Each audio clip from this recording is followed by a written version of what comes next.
Bonjour à tous. Aujourd'hui, je voudrais faire un point sur le bonheur. Sur le bonheur, ce qu'il est et où il se trouve. J'ai appris avec le temps que mon bonheur ne dépend de personne d'autre que moi. On entend souvent des phrases du genre il ou elle ne me rend pas heureux. Il ou elle ne veut jamais venir se promener avec moi. On ne profite jamais de rien. Pour les personnes qui vivent seules, on entend des phrases du genre comment se sentir heureux, heureuse alors que je suis seule, je ne vais quand même pas aller me promener alors que je suis seule, etc. etc. etc. Mhm. Donc quoi? C'est sa faute si vous n'allez pas prendre soin de vous? Ou encore la faute du fait que vous vivez seul si vous ne profitez pas de la vie? Concrètement, toujours de bonnes raisons pour ne pas profiter. C'est donc mettre dans les mains d'un autre sa responsabilité à être heureux. C'est mettre sur le dos de quelqu'un d'autre que soi-même, ou sur l'absence d'un autre son propre bonheur. C'est paradoxal, car finalement, accompagné ou seul, on remet notre bonheur sur le dos des autres ou sur l'absence des autres. Le bonheur consiste à le voir là où il est, là où il se trouve, et donc dans chaque instant précieux de la vie. On peut très bien être malade, être seul, manquer cruellement d'argent, etc., etc., et pourtant se sentir tout de même heureux. J'ai malheureusement souvent remarqué que les personnes qui trouvent le bonheur là où il est sont souvent ceux qui ont profondément souffert, qui ont eu des maladies tellement graves qu'ils savent que tout peut s'arrêter dès le lendemain. Et ces gens-là ont appris à profiter de tout, de chaque seconde. Ils ont appris à regarder le moindre rayon de soleil, la beauté de la lune, des étoiles, la beauté du rire d'un enfant, du chant d'un oiseau. En bref, ils voient le bonheur là où il est, là où il se trouve réellement. Justement, en parlant des enfants, regardez-les, regardez leurs yeux émerveillés. Dans leurs yeux, on constate que le bonheur est absolument partout, car les enfants ont encore cette capacité à être émerveillés de tout. Et ben devinez quoi? Je suis plus un enfant, mais j'ai réappris à être émerveillée de tout. C'est-à-dire que moi je suis comme une gamine dans mon jardin, en train de regarder les oiseaux qui passent, et en fait je vis ma plus belle vie parce que je profite de chaque instant. Chaque bruit d'oiseau, chaque chant d'oiseau, pour moi c'est une pure merveille. Chaque arbre, chaque fruit qui pousse, pour moi tout est beau, tout est bon, tout est génial, tout est parfait quoi. J'ai appris, réappris à être émerveillée de tout. Pourtant, je me suis souvent dit, moi aussi, ce genre de phrase. Ah là là, il me rend pas heureuse. Et puis en fait, j'ai décidé de reprendre mon rôle de créatrice. Bon, pour le décider, il faut déjà le comprendre, vous me direz. J'ai repris ma responsabilité à être heureuse. Car non, ce n'est en aucun cas de la faute de mon conjoint ou encore de la faute du voisin si je suis pas heureuse.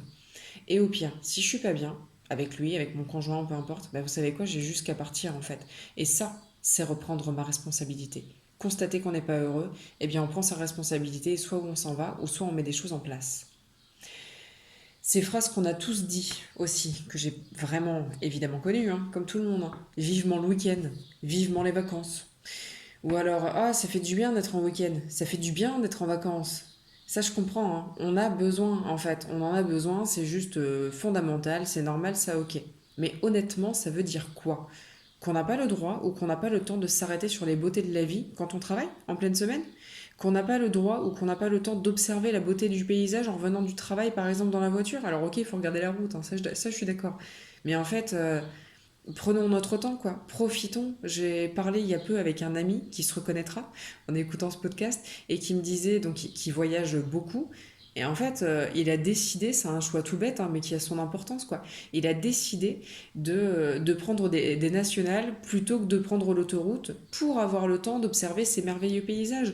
Lui, quand il va travailler, qu'il part en déplacement, il apprécie tout, en fait. Il apprécie chaque seconde parce que il prend le temps d'apprécier chaque seconde.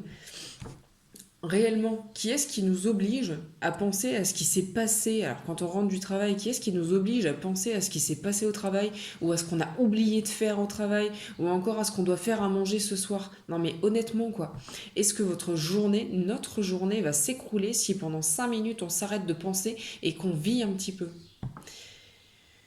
Une phrase que j'adore me vient à l'esprit, et elle a tellement de sens. Nous manquons d'énergie, non pas parce que nous faisons trop de choses qui nous épuisent, mais parce que nous faisons trop peu de choses qui nous nourrissent.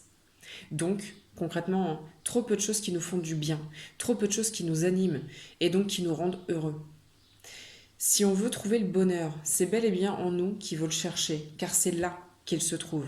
Notre bonheur ne se trouve pas dans les mains d'un autre et n'a en aucun cas à être de sa responsabilité.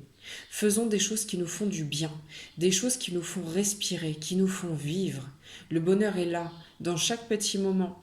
Et à ce moment-là, peu importe si notre conjoint ou notre conjointe nous apporte ce dont nous avons besoin, car nous-mêmes, nous nous apportons ce dont nous avons besoin. C'est ce qui est de notre responsabilité et de notre responsabilité à nous seuls. Fonçons dans la vie, allons-y quoi. Une expression dit on ne vit qu'une fois. Bah alors je suis pas du tout d'accord. Pour moi, c'est on vit tous les jours et on ne meurt qu'une fois. Donc il est temps de vivre et d'arrêter de regarder la vie nous passer sous les yeux. Je vais m'arrêter là. Je pense que le message aura été passé, enfin en tout cas sera entendu par ceux qui peuvent l'entendre. Et ça me va très bien comme ça. Prenez grand soin de vous. Profitez de chaque instant, car chaque instant, chaque seconde vaut le coup d'être apprécié à sa juste valeur. Car j'en connais qui auraient aimé pouvoir vivre ces petits instants, même si parfois ils sont difficiles.